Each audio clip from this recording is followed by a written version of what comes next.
Vamos a orar. Señor, te damos muchas gracias por este día que nos das, un día muy fresco, un día donde nuevamente podemos mirar tus misericordias, Dios. Si somos conscientes de tu misericordia, Señor, este día nos debería llevar, Dios, llenar de regocijo, de gratitud, al saber que no solamente nos das un nuevo día, Señor, sino que estás con nosotros, Dios. Que incluso durante la noche nos has guardado, Señor, nuestro dormir, Dios, y por alguna razón, en tus propósitos buenos, nos has permitido despertar, levantarnos, pese a muchas situaciones que pudieran pasar en nuestras vidas, Señor. Te damos muchas gracias. Gracias por el trabajo que nos das. Gracias por la salud que nos das. Gracias por la casa que nos das. Gracias, Señor, por que podemos comer, que podemos dormir, Señor, que podemos hacer muchas cosas. Quizás otras personas no están tan, no gozan de estos privilegios. Así que te agradecemos por todo esto, Señor. Tú sabes el propósito del por qué nos reunimos a esta hora de la mañana, Señor, y uno de los motivos es poder meditar en quién eres tú, Dios. Así que permite que en estas primeras horas de la mañana nuestros corazones sean enfocados en quién eres tú y no solamente en lo que nos está pasando o en lo que somos o lo que vamos a hacer o las cosas pendientes que tenemos por hacer, Señor, sino que nuestro primer pensamiento, Señor, que domine todo nuestro día es quién eres tú, Dios. Ayúdanos a poder mirar tu palabra, a poder adorarte, Dios, a través de ella. Y Dios, que tú seas glorificado en todo este tiempo, Dios. En nombre de Jesús te damos gracias. Amén, amén. Dice nuestra hermana Vego, muy buenos días, amados hermanos, mis amados. Buenos días, hermanita Vego. Saludos a todos. Bien, vamos a empezar. Déjenme aquí ponerle eh, la diapositiva. Estamos en nuestros devocionales, en nuestro devocional de Dios es. Ya la semana pasada hablamos acerca de ese glorioso atributo del amor de Dios, que ya simplemente decir acerca del amor de Dios es algo que excede nuestro entendimiento, nuestro limitado conocimiento. Hablar del amor de Dios es hablar de las profundidades del océano infinito de la persona de Dios. Y lo vimos la semana pasada. Saludos a Omar, dice buenos días a todos. A Ana Isabel también dice buenos días, saludos a todos. Bien, buenos días hermanos, Dios les bendiga. Y veíamos ese atributo del amor de Dios, que sin duda es algo que siempre debemos estar meditando. Pero hoy vamos a ver un atributo más. ¿Sale? Pero antes de eso quiero leerles un testimonio. Es un predicador. Voy a leerles. El ministro estaba predicando su sermón cuando fue interrumpido por personas que gritaban, ¿qué haré para ser salvo? Oh, me estoy yendo al infierno. La congregación, después de calmarse por un momento, permitió que el ministro siguiera predicando antes de que el sermón terminara. Había grandes gemidos y gritos que llenaban toda la casa. ¿Qué haré para ser salvo? Decían. Oh, me estoy yendo, decían las personas, gritando en el medio del sermón. ¿Qué puedo hacer por Cristo? Y así sucesivamente. Así que el ministro se vio obligado a parar. Sí, los gritos y los alaridos eran asombrosos. La gente sentía que el suelo podía abrirse en cualquier momento y tragarlos hacia las profundidades del abismo y el fuego eterno. El ministro no pudo culminar su predicación. Esperó por un tiempo hasta que la congregación estuviera quieta y al final concluyó con una oración. ¿Saben de quién estoy hablando, hermanos? ¿Saben de qué persona estoy hablando acerca de este testimonio? Estas personas, al escuchar el sermón de este pastor, de este predicador, sintieron que el mismo infierno estaba siendo descubierto y ellos estaban al borde del abismo. Después de esto hubo unas conversiones, hermanos. Hubo diferentes personas que se convirtieron en creyentes y estaban pidiendo eso, cómo poder ser salvo. Esto fue el detonante de un despertar en Estados Unidos, me parece, por este pastor. No sé si ustedes conozcan de esa historia. ¿Saben de quién estamos hablando? Estamos hablando de Jonathan Edwards. No sé si has escuchado, has leído acerca de Jonathan Edwards. Y lo que les acabo de leer es lo que narran algunos testimonios cuando él predicó acerca de este sermón llamado Pecadores en las manos de un Dios airado. Este fue Jonathan Edwards, un hombre especial y singular. Y hoy vamos a hablar acerca de la ira de Dios. Eso es lo que vamos a hablar el día de hoy. Ese es el atributo que nos toca. Acuérdate de ese nombre, Jonathan Edwards, porque voy a tomar algunas partes de su sermón en esta plática, para que nos ayude a nosotros a ver de esta ira de Dios. Pero ve conmigo a la Biblia, a Lucas 12:5. Lucas capítulo 12, versículo 5.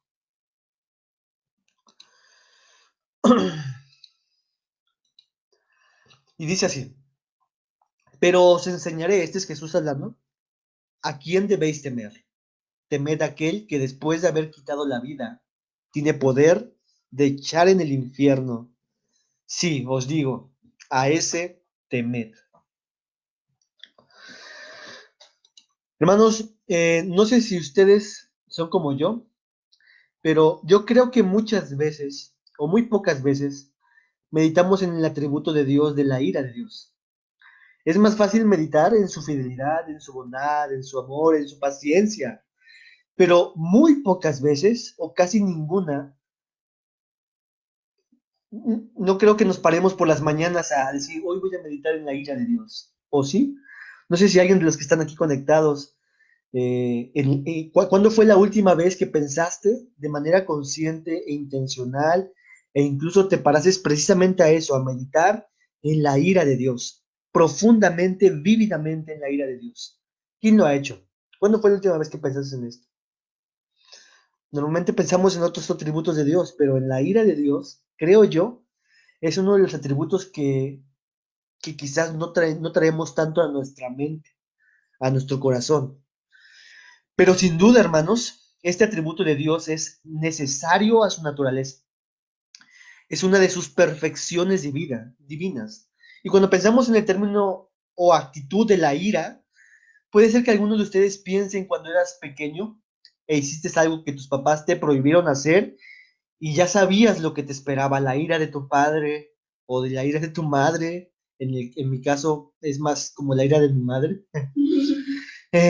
Pero piensas, cuando hablamos de la ira, a veces traemos esas cosas a nuestra mente. Nuestro padre enojado, nuestra madre enojada, con el ceño fruncido, con la chancla, con el cinturón, a punto de ya, o con los gritos. Pero también puede ser que pienses en tu esposa o en tu esposo, al mirar esos ojos penetrantes cuando has llegado tarde a casa. Yo una vez lo experimenté la ira de mi esposa, porque llegué tarde a casa, es lo que porque estaba en el ministerio. Puede ser que pienses en tu jefe enojado, irritado por una situación particular y sabes que es mejor no acercarse a él en ese momento. Entonces, todos tenemos en cierta forma un acercamiento a lo que es la ira, pero cuando hablamos de la ira de Dios, como una de sus perfecciones, nada tiene que ver con esas experiencias superficiales por las cuales tú y yo pasamos. La ira que mi esposa expresó hacia mí, su descontento, su molestia, aunque justificada, nada tiene que ver con la ira de Dios. Déjame leerte esta parte. Fíjate, Él odia todo pecado porque Él es amor. Estamos hablando de Dios. Él se aparta de toda maldad porque Él es santo. Él castigará toda injusticia porque Él es justo. Él destruirá toda inmundicia porque Él es perfecto. Él aborrece toda rebeldía porque Él es soberano. Él enviará al pecador al infierno porque Él es puro de ojos. Él es Dios. Él es todopoderoso, invencible y está airado. Ese es nuestro Dios, hermanos. Si tomas todos los atributos que hemos visto y solamente los enfocas en la parte de la ira de Dios, su poder, su omnisciencia, su santidad, todas estas cosas se vuelven aún más terribles, porque no es una ira pecaminosa como la tuya y la mía, sino es una ira santa, santa, santa. No es una ira que, que solamente está como de, vas a ver, ¿eh? Si lo vuelves a hacer, no, es una ira todopoderosa. Y eso es terrible, hermanos. Vamos a ver la importancia que la Biblia nos da respecto a este atributo de Dios. Hermanos, muchas veces tratamos de justificar a Dios, quizás no ustedes, o quizás en algún momento de sus vidas trataban de justificar a Dios, de hacerlo ver menos enojado, de hacerlo ver más amoroso. Piensan que proclamar a un Dios airado es como hacerles ver a las personas una mancha en el carácter de Dios. Y esto lo vemos en muchas iglesias que no hablan, por ejemplo, del infierno. El infierno eterno en sus predicaciones no es un tema que ellos quieren predicar. No hablan de la ira de Dios eterna. Hacen parecer a Dios como un mayordomo indulgente que solamente dice, bueno, Yeye, bueno, Noé, bueno, Luz, fallaste. Pero no te preocupes, no pasa nada. Yo limpio. No, hermanos, Dios no es un mayordomo divino, sino un rey que está sentado en su trono y preparando sus armas para destruir a todo rebelde. Dios no es un mayordomo, sino un rey que está sentado y está airado. Mira lo que nos dice en el libro que estamos leyendo A. W. Pink acerca de la importancia en la Biblia. Una mirada a la concordancia nos revelará que hay más referencias al enojo, el furor y la ira de Dios que su amor y su benevolencia. Eso es muy importante e interesante, porque a veces, si la Biblia tiene más enfoque o muchos enfoques más abundantes respecto al enojo, al furor y la ira de Dios, eso nos llevaría a llamar la atención, porque entonces la Biblia nos da esta importancia acerca de la ira de Dios. La ira de Dios constituye una perfección divina, tan importante como su fidelidad, su poder y su amor, hermanos. Si tú piensas que la fidelidad de Dios es muy importante, bueno, hermano, también tienes que considerar que la ira de Dios es sumamente importante. Si consideras que la misericordia de Dios es una perfección hermosa y divina, tienes que considerar también que la ira de Dios es una perfección hermosa y divina. ¿Qué onda, Claudio? Buenos días. Saludos, brother. Bienvenidos. Esa es la importancia que la Biblia le da a la ira de Dios. Y vamos a ver solamente un libro de la Biblia, y vamos a ir capítulo por capítulo, viendo algunas referencias que este libro hace respecto a la ira de Dios. Cuando piensas en la ira de Dios, ¿en qué libro piensas? Medita. Si pudieras decir algún libro que hable muy enfáticamente de la ira de Dios, ¿cuál sería?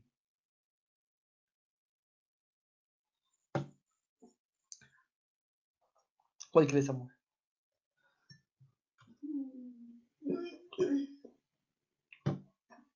Apocalipsis. Muy bien. Mi esposa dice que Apocalipsis. Y pues sin duda ahí vemos, por ejemplo, siete trompetas, siete copas, toda esta ira de Dios siendo derramada sobre la humanidad. Obviamente esto está sucediendo ya. Pero ese es otro tema, ¿no? No quiero hablar de ese punto. Eh, Vamos a ir a Salmos. Y quiero que tú mires cómo es que Salmos constantemente habla acerca de la ira de Dios. Nuestra hermana Begonia dice que Romanos. Y claro que también creo que si hacemos una referencia en Romanos, Romanos habla muchísimo de la ira de Dios. Nuestra hermana Silvia nos dice de Lamentaciones. Muy bien, vamos a leer Salmos. Salmo capítulo 2. De hecho, si hiciéramos un análisis profundo de cada salmo, o al menos los salmos que voy a leer, o los anteriores, por ejemplo, el Salmo capítulo 1, ya nos habla acerca de la ira de Dios. Nos habla de que los impíos no se levantarán en el día del juicio. Ya nos habla acerca del castigo eterno. Bueno, Salmo capítulo 2, versículo 11 al 12. Salmo 2, 11 al 12 dice, servid a Jehová con... Permítame tantito aquí.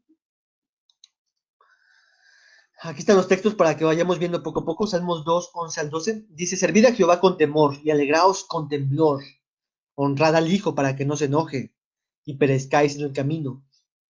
Pues inflama de pronto su ira. Bienaventurados todos los que en él confían. Aquí vemos la ira. Salmo 5, 4 al 6 dice, porque tú no eres un Dios que se complace en la maldad. El malo no habitará junto a ti. Los insensatos no estarán delante de tus ojos. Aborreces a todos los que hacen iniquidad. Destruirás a los que hablan mentira. Al hombre sanguinario y engañador abominará Jehová. Estas son declaraciones del furor, de la ira, del aborrecimiento de Dios. Salmo 6:1 nos dice Jehová, no me reprendas en tu enojo, ni me castigues con tu ira. Salmo 7:11 al 12. Dios es juez justo y Dios está airado contra el impío todos los días. Si no se arrepiente, él afilará su espada. Armado tiene ya su arco y lo ha preparado.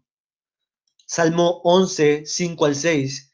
Jehová prueba al justo, pero al malo, al que ama la violencia, su alma los aborrece.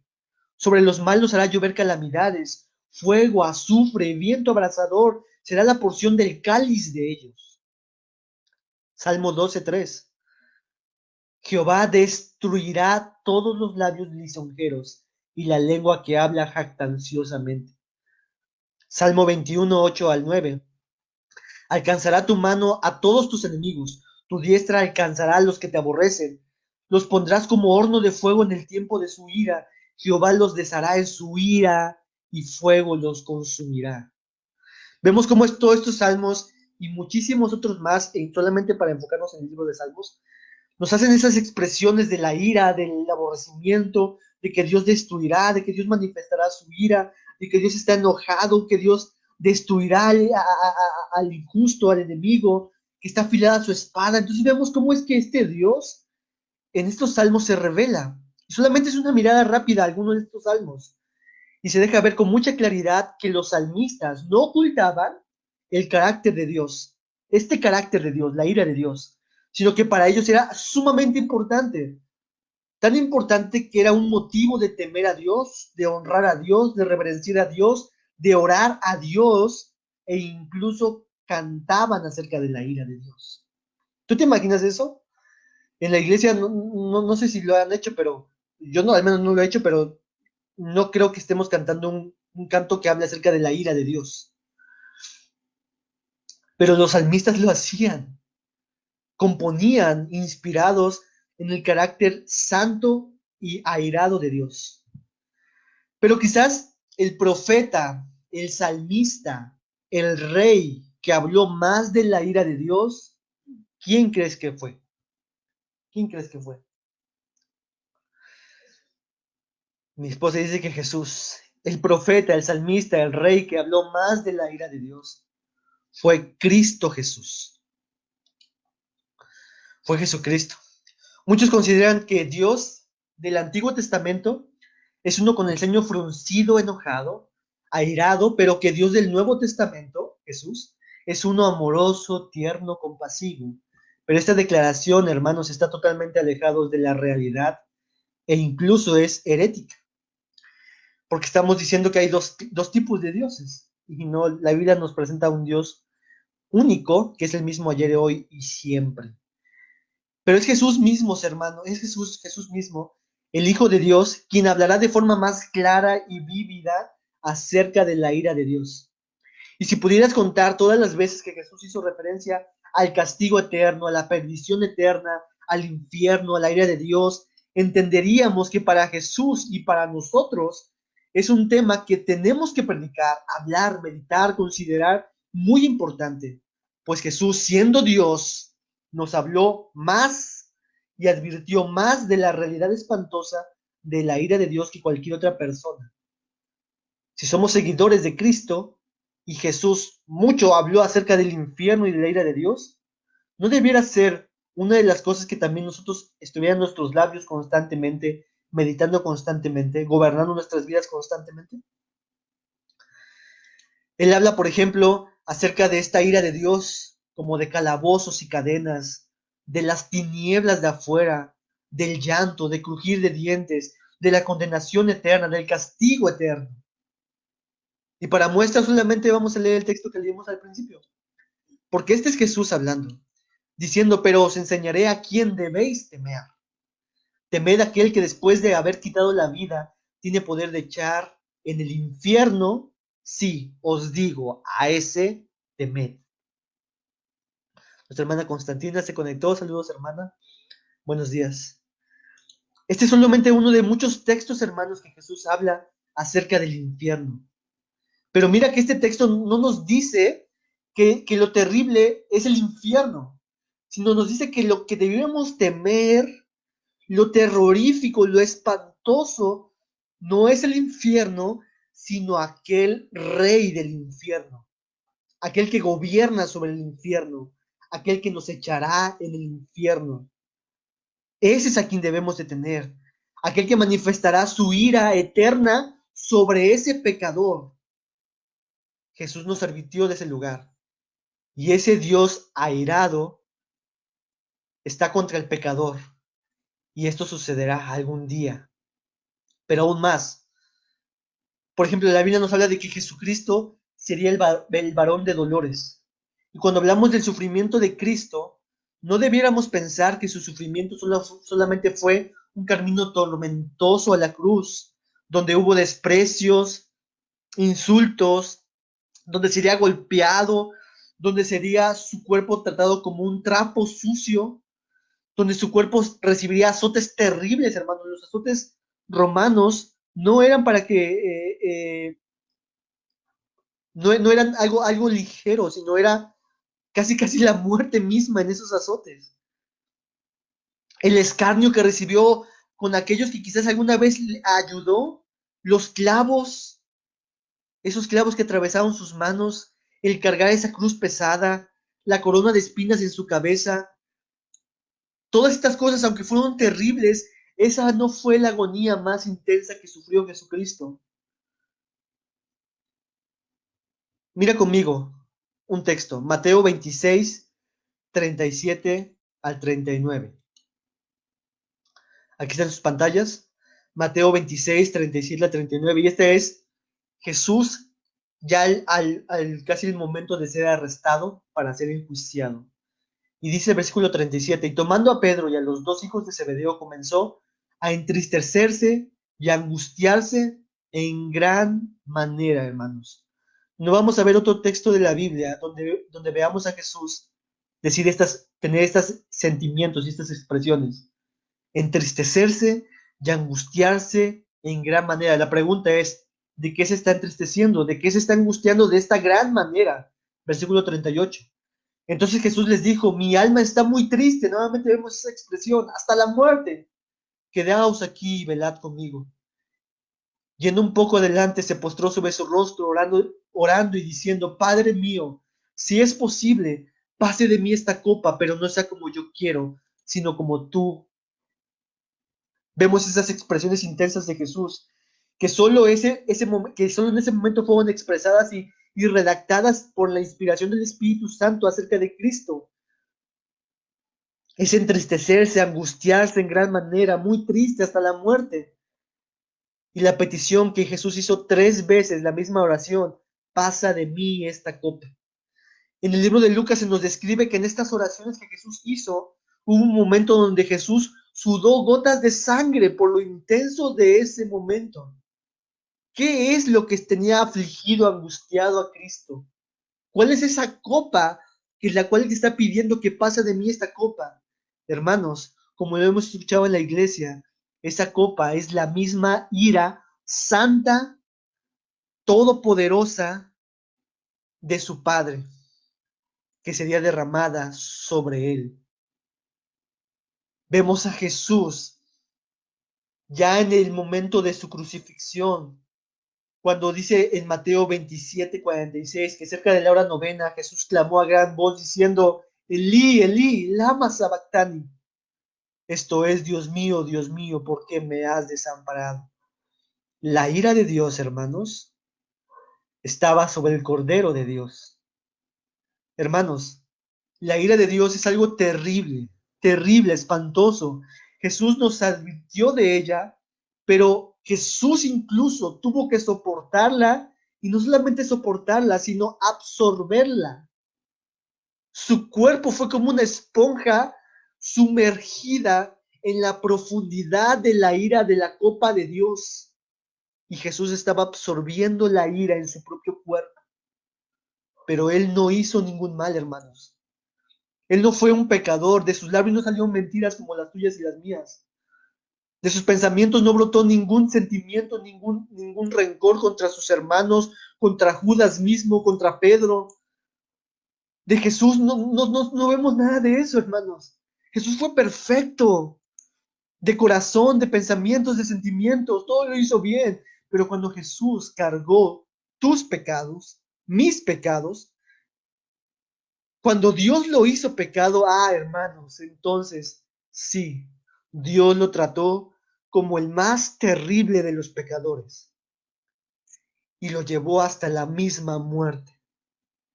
Si queremos saber cómo es la ira de Dios, si verdaderamente queremos describir y comprender cómo es la ira de Dios, tenemos que mirar esa cruz de Cristo.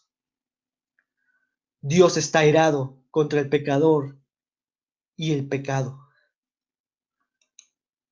A.W. Pink nos dice que es la ira de Dios. Fíjate lo que nos dice A.W. Pink. ¿Qué es la ira de Dios?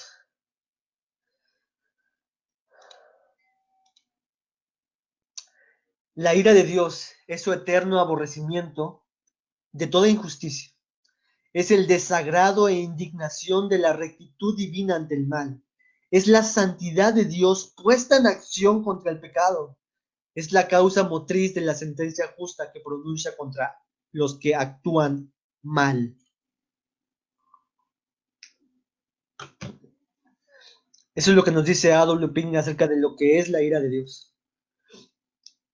Vamos a hacer algunas preguntas de todo esto que estamos viendo de la ira de Dios. La primera pregunta que quisiera que pensáramos es, ¿cuándo comienza la ira de Dios? Y nuevamente vemos la respuesta en Jesús. Juan 3:36, en esa conversación con Nicodemo, dice ahí Juan 3:36, el que cree en el Hijo tiene vida, está en tiempo presente. El que cree en el Hijo tiene vida eterna. Es tiempo presente continuo, de hecho. Pero el que rehúsa creer en el Hijo no verá la vida, sino que la ira de Dios, aquella por la cual Jesús estaría angustiado, estaría entristecido, sino que la ira de Dios está sobre él. No dice que estará sobre él, sino que la Biblia dice que la ira de Dios ya está sobre el pecador. ¿Cuándo comienza la ira de Dios? La ira de Dios comienza ya, desde el momento que el pecador no se arrepiente. La Biblia nos dice que la ira de Dios ya está sobre este pecador. El pecador lo único que hace con cada respirar, ese pecador, esa familia, ese familiar que tú conoces, tú mismo, si no te has arrepentido y creído en Cristo Jesús, lo único que haces con cada respirar es acumular más ira para el día de la ira final. Él solo, ese pecador, él solamente está amontonando pecado sobre pecado, maldad sobre maldad, moralidad sobre moralidad, autojustificación sobre autojustificación. Y al final, el único pago que recibirá es un océano infinito y eterno de la ira de Dios siendo derramada de forma continua sobre él para siempre. Yo siempre pongo la ilustración acerca de que la ira de Dios está sobre él. No sé si te acuerdas cuando el correcaminos y el coyote, cuando el coyote quería como matar al correcaminos o atraparlo, y siempre las cosas se le regresaban a él. Y como una ilustración a eso, cuando el coyote aventaba una roca sobre el correcaminos, de alguna forma la roca regresaba a él. Y podías ver tú en la caricatura cómo es que la sombra estaba cayendo sobre el coyote se dio cuenta de esto y empezó a correr para un lado y la roca de alguna forma lo perseguía y el coyote huía para el otro y la sombra de la roca lo perseguía y la roca cada vez iba más y más y más avanzando hasta que al final la roca cayó sobre el coyote. Y no importa lo que hizo el coyote, siempre le tocaba ser destruido por lo mismo que él había mandado. Hermanos, no hay nada que el pecador pueda hacer para escaparse de esa gran roca de la ira de Dios. No hay nada absolutamente que el hombre pueda hacer. Donde sea que esté la ira de Dios, ya está sobre ese pecador que persiste en no creer en el único Salvador. La ira de Dios es esa sombra continua que está sobre ese pecador donde quiera que se mueva. Y algún día esa roca descenderá y lo destruirá eternamente. Y esta ira de Dios será consumada de forma total y plena en el infierno. Porque no es como que solamente te apachurra la roca, sino que es una ira eterna siendo derramada continuamente en el infierno. ¿Qué es el infierno, hermanos? ¿Qué es el infierno, hermanos? Dice nuestro hermano Claudio que a veces me siento como el coyote. Es cierto, así es. ¿Qué es el infierno, hermanos? Es la manifestación de la santa ira de Dios. Si tú piensas que el infierno es un lugar donde hay fuego, donde el demonio se está burlando de ti, estás en cierta forma minimizando lo terrorífico del infierno. Porque el infierno es la santa indignación de Dios, el santo castigo de Dios contra el pecador de forma permanente, constante, creciente, eterna. ¿Te imaginas a un Dios todopoderoso, el cual manifestará su ira constantemente, su enojo, su aborrecimiento contra ti constantemente? El infierno es el abandono de Dios para con esta pobre y miserable criatura que decidió permanecer sentado en su trono y ahora está en el infierno, sin esperanza, sin gozo, sin amor, sin ninguna gota de paz. Y menciono gota de paz porque traigo a tu mente esa ilustración de Lázaro y el rico cuando dice, Padre Abraham, si es posible, moja mi lengua, que manda a Lázaro para que moje mi lengua con una gota de agua. No habrá ninguna gota de paz, de quietud, de gozo, de alegría para ese pecador, para esa pobre criatura creada por las manos de un Dios santo en ese lugar. Es el abandono eterno de Dios, manifestando su indignación santa y castigo eterno contra ese pecador. Hermanos, qué terrible es la ira de Dios. Y qué terrible será ese lugar entonces. Muchas personas ya viven este texto, sino que la ira de Dios está sobre él. Pero aún no se ha manifestado la, la completa y la abundante ira de Dios sobre ese pecador. Hacemos otra pregunta. ¿Qué nos detiene de la ira de Dios en el infierno? ¿Qué es lo que hoy detiene la ira de Dios en el infierno para muchas personas? Porque si Dios es santo, santo, santo, si Dios está indignado, así como el Salmo dice que Dios está enojado, airado con el impío todos los días, si Dios es puro de ojos para no voltear a ver a la gente pecaminosa, ¿qué es lo que detiene hoy de que muchas personas, nosotros mismos, suframos en el infierno? Y me encanta, aquí voy a citar lo que dice Jonathan Edwards en su sermón de Pecadores en las manos de un Dios airado. Y presta atención a esto que vas a tener en tu pantalla y que te voy a leer. La presentación de este terrible tema, dice Jonathan Edwards, tiene el propósito de despertar a los inconversos y llevarlos a una convicción del peligro que corren. Esto que has escuchado es el caso de cada persona sin Cristo. Este mundo de sufrimiento, ese lago de azufre ardiente, se extiende debajo de ti. Ahí está el espantoso abismo de las llamas abrasadoras de la ira de Dios. Allí está la boca inmensa del infierno abierta de par en par y tú no tienes nada que te sostenga, nada en lo cual aferrarte. No hay nada más que aire debajo del infierno. Es solo el poder y la simple voluntad de Dios que te impide caer. Hermanos, ¿por qué muchas personas no están en el infierno hoy? Es simplemente por la voluntad de Dios. Es simplemente porque Dios lo sostiene sobre el aire. Pero cuando en la voluntad de Dios decida quitar su mano, estas personas no habrá nada que los sostenga y caerán y caerán y caerán en el abismo infinito y eterno de la ira de Dios. será en un abrir y cerrar de ojos. Dios soltará a esas personas, las abandonará, y ellas caerán en ese profundo e infinito abismo llamado infierno.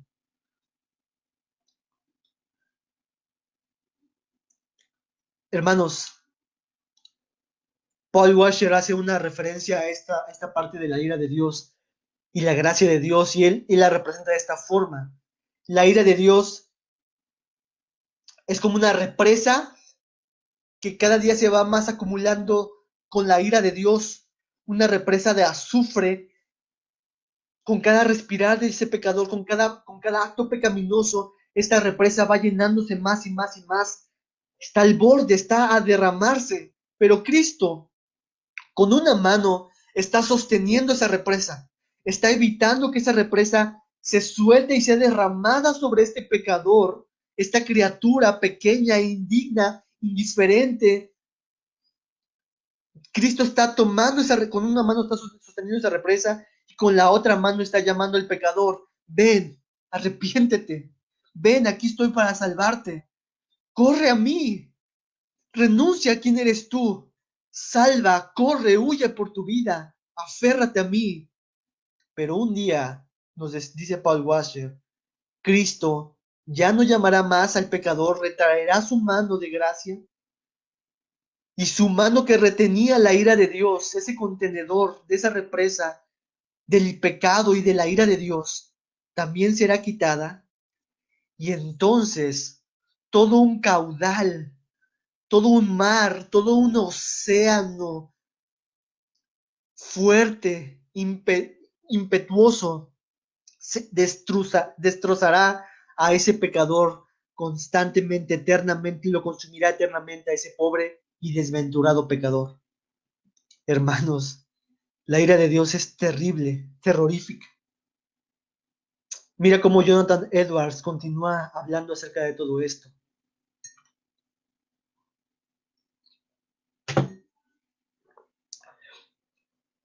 Dice Jonathan Edwards, toda tu justicia y rectitud no tienen ninguna influencia para sostenerte e impedir que caigas al infierno.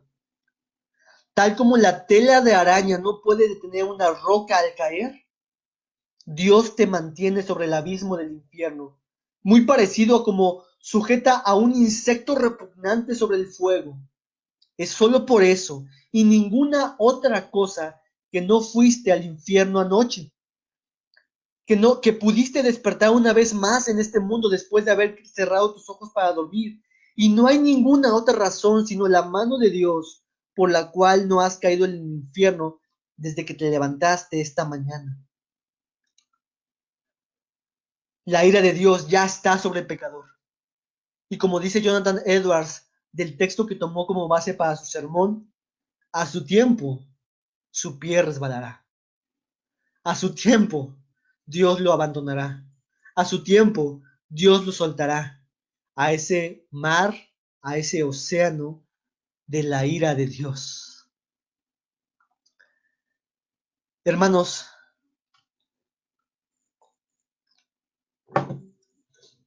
¿cómo respondemos a esto? ¿Esto qué tiene que ver con nosotros? ¿Esto cómo afecta nuestras vidas? Esta perfección suya de la ira de Dios. Ante esta perfección suya, ¿cómo respondemos nosotros? ¿Hay algún beneficio en meditar en esta perfección? Steve Lawson, un predicador, un pastor, escribió un artículo llamado La predicación de la ira de Dios. Y voy a citar algo de lo que él dice respecto a la predicación, pero le voy a cambiar la palabra para que donde decía predicación, ahora digamos meditación. Ajá. Entonces, el artículo era acerca de la predicación de la ira de Dios, pero lo que voy a ponerles en su pantalla, yo cambié la palabra predicación por meditación, porque eso es lo que tú y yo tendríamos que hacer. Tanto la predicación de la ira de Dios como la meditación de la ira de Dios para el creyente es muy, muy importante. Mira lo que dice Steve Lawson. La meditación en la ira divina sirve como un fondo de terciopelo negro que hace que el diamante de la misericordia de Dios brille con más brillo que 10,000 soles. Es sobre el oscuro lienzo de la ira divina que el esplendor de su gracia salvadora irradia en forma más plena. Meditar en la ira de Dios muestra con el mayor brillo su bondadosa misericordia hacia los pecadores. Y yo creo que esto que dice acerca de la predicación sirve para nosotros respecto a la meditación acerca de la ira divina. Como aquí escribe Osbelia, solamente poniendo su misericordia. Y es exactamente esto. La ira de Dios nos pone en un muy buen lugar al meditar en ella para contemplar lo majestuoso, lo grandioso, lo glorioso que es la misericordia de Dios. Es al meditar en esta perfección, hermanos, que podemos ver la gloriosa salvación de Dios, su gloriosa y misericordiosa gracia para con pecadores que no merecen nada, para con coyotes que lo único que merecían era que la roca cayera sobre ellos. Esto es lo mismo que Pablo dirá en Romanos 5:20 cuando dice que cuando el pecado sobreabundó la gracia. Dios a través de Cristo, hermanos, a través de Cristo Jesús, te salvó de la ira eterna, santa, justa, poderosa, infinita de Dios. Y A.W. Pink nos da tres cosas que podemos nosotros meditar, considerar, contemplar acerca de la ira de Dios, que es un beneficio para el creyente. La ira de Dios es una perfección del carácter divino sobre la cual necesitamos meditar con frecuencia.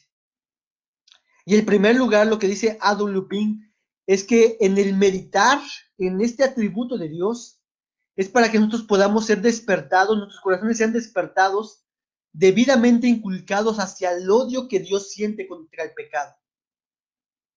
Esto es, tener una visión correcta de nuestro pecado y un aborrecimiento sincero contra él. Si miramos la ira de Dios, podemos tener una visión correcta de cómo Dios ve el pecado de nosotros, en nosotros, para entonces aborrecer nosotros también el pecado que está en nosotros y que hacemos nosotros. En segundo lugar, A.W. Pink nos dice que que meditar que meditar en la ira de Dios nos ayudará a nosotros para engendrar en nuestros corazones un temor verdadero a Dios. Un servicio adecuado que proviene de un corazón temeroso, reverente por su santa ira. Para nosotros poder servir a Dios, honrar a Dios de manera correcta y debida, como dice la Escritura, tiene que haber en nosotros un temor genuino, sincero, reverente hacia Dios. Y es lo que terminará, por ejemplo, el Eclesiastés que estamos estudiando los domingos con nuestro pastor. Al final, el predicador Salomón dirá, ese es el fin de todas las cosas, de todo discurso, teme a Dios. Esta es la ira de Dios. El tercer beneficio de cómo respondemos a esto y lo beneficioso que es meditar en la ira de Dios, A.W. Pink dice que es para elevar nuestras almas en ferviente alabanza por habernos librado de la ira venidera. Lo que produce el contemplar la ira de Dios, el efecto será una doxología sublime, una alabanza sublime, una exaltación sublime desde lo más profundo de nuestro corazón por haber sido librados de esta ira de Dios tan terrible por pura gracia. Estas son algunas de las cosas que podemos nosotros hacer, hermanos, al meditar en con frecuencia en este atributo. Nuestros corazones sean inculcados a odiar el pecado. Nuestros corazones sean motivados a tener un temor reverente por Dios. Y nuestros corazones sean motivados y alentados a alabar, a exaltar la grandiosa gracia de Dios a través de Cristo Jesús a librarnos de esa ira venidera. Se dice, hermanos, de Jonathan Edwards, de las cosas que he citado de este pastor, de este sermón, que se dice que el sermón que en cierta forma despertó y se dice avivamiento en aquel tiempo. Se dice de Jonathan Edwards que fue el mejor autor, el mejor filósofo, el mejor pastor, el mejor teólogo, el mejor predicador. Tiene el mejor libro, tiene el mejor sermón. Él tenía una elevada visión de Dios. Y aquí teníamos a Claudio. Si tú quieres conseguir algo de Jonathan Edwards, consíguelo. Es muy bueno para nuestras vidas. Y Martin Lloyd Jones dice de Edwards: estoy tentado a comparar a los puritanos a los Alpes, Lutero y Calvino a los montes Himalaya y a Jonathan Edwards al monte Everest. Me parece que es el hombre más semejante al apóstol Pablo. ¿Por qué digo esto, hermanos? Jonathan Edwards, a la edad de 18 años, 18, 19 años, hizo un escrito que se llama Las 70 resoluciones de Jonathan Edwards. Y en ellas escribe lo que él iba a decidir, lo que él decidió que gobernara su vida constantemente. Y quiero leerte solamente 2 resoluciones de esas 70 que gobernaban su vida, porque me parecen muy interesantes. Estas son parte de las resoluciones de Jonathan Edwards. Y la número 10, esa resolución, es decir, me resuelvo a estar constantemente pensando esto, haciendo esto, motivado por esto. La número 10 dice: me resuelvo cuando sienta dolor, esto es, cuando esté en agonía, pensar en los dolores del martirio y del infierno. Fíjate cómo Jonathan Edwards, en esa meditación acerca de la ira de Dios del infierno, le animaba y le ayudaba cuando sintiera dolor. Hermanos, no hay, pudieras estar pasando por cualquier cosa terrible, pudieras estar enfermo del coronavirus, estar en la cama con todos los aparatos para poder respirar, te pudiera faltar la respiración por esta enfermedad. Pero si meditamos en la ira de Dios, y lo que yo debería estar sufriendo en el infierno, esto que está pasando en mi vida, no significa nada, no tiene importancia, no tiene valor ante los martirios y dolores que yo pudiera padecer en el infierno. El número 55 de las resoluciones de Jonathan Edwards dice lo siguiente: resuelvo empeñarme al máximo para actuar así, de la manera que pienso que debería hacerlo, como si ya hubiera visto la felicidad del cielo y los tormentos del infierno. Jonathan Edwards decía que él iba a vivir en la tierra como si ya supiera cómo es la felicidad en el cielo, pero también como si supiera cómo son los tormentos en el infierno. Y tener esta mentalidad de lo eterno, hermanos, porque esta es la mentalidad de lo eterno, nos ayuda a nosotros a tener vidas con propósito, vidas que honren a Dios, vidas que glorifiquen a Dios. Hermanos, el meditar en este atributo de Dios es sin duda algo indispensable para nuestras vidas piadosas, para nuestras vidas, nuestros momentos de dolor y sufrimiento, para una devoción sincera a Dios, el meditar en este atributo, hermanos. Dice aquí nuestra hermana Osbelia: Sugel una vez ilustró lo siguiente: si yo digo que amo a los niños y no me airo cuando sé que existe la pedofilia, por ejemplo, no estoy demostrando mi amor por los niños. Así que la ira de Dios con el pecado nos deja ver cuánto amor tiene por nosotros sin que lo merezcamos. Así es, sin duda la ira de Dios es una manifestación del amor de Dios, porque al final, hermanos, lo que presenta Apocalipsis, por lo que tú algún día vas a cantar en el cielo, escucha bien, por lo que algún día tú y yo vamos a cantar en el cielo, será el ver a Dios juzgando a quizás tu hermano, tu familiar, en el infierno. Y eso es muy duro, pero eso es lo que la Biblia nos enseña. Ese familiar tuyo, ese hermano tuyo, ese hijo tuyo, ese creyente que se llamaba creyente, en ese lugar en el cielo, cuando Dios manifieste su justa ira, su justo juicio, tú y yo vamos a cantar a Dios por haber mandado al infierno a esos pecadores. Pero eso es otro tema. Pero eso es lo que la Biblia manifiesta, por ejemplo, en Apocalipsis. Ok, hermanos, Así que yo les animo a que meditemos en la ira de Dios, a que meditemos en el infierno, no un día, no 2 días, sino que hagamos nuestra la resolución de Jonathan Edwards para toda nuestra vida. Cuando los problemas son muy difíciles, cuando la enfermedad se complica más y más y más y avanza más y más y más, cuando las circunstancias están empeorando, cuando estemos en esa cama al borde de nuestra muerte, recordemos, Dios me libró de su ira. Y esto que estoy pasando, y este dolor que estoy sintiendo, esta frustración que estoy sintiendo, este problema difícil que estoy sintiendo, nada tiene comparación contra aquello de lo cual ya Dios me ha librado. Así que, pese a lo que venga a mi vida, yo puedo tener alegría, gozo y agradecimiento a Dios por haberme librado de ese día. Quizás Dios no te quite la enfermedad, quizás Dios no te quite los problemas difíciles, quizás Dios no permita que consigas un trabajo, quizás Dios incluso incremente algunas cosas difíciles, pero recuerda, Dios me libró de la ira eterna del infierno, de la separación de Dios, y ahora gozo un eterno, una vida eterna hoy en compañía con el Eterno.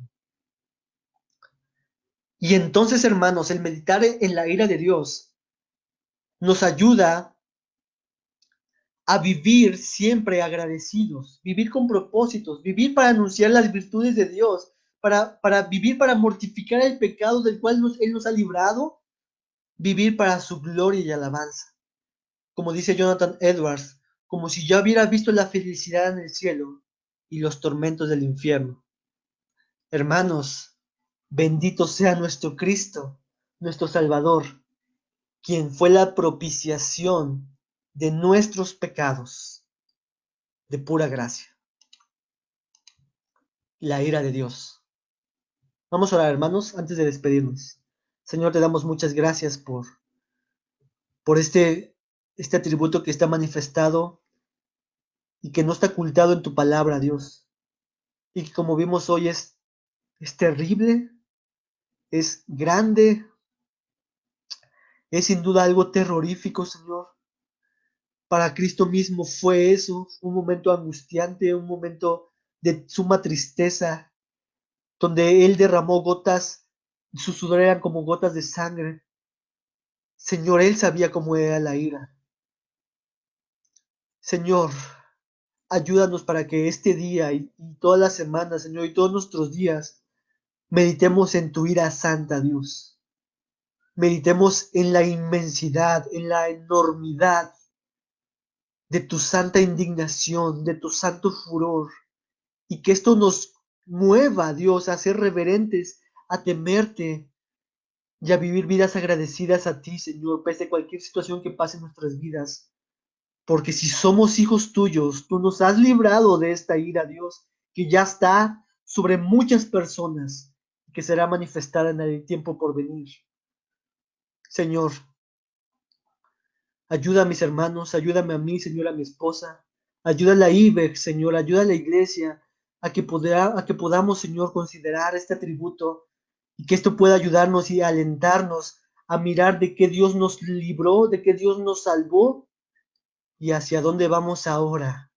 Un lugar diametralmente opuesto a la ira de Dios, sino al amor eterno de Dios, al gozo eterno de Dios, a la paz eterna de Dios, donde está Cristo Jesús, nuestro Salvador.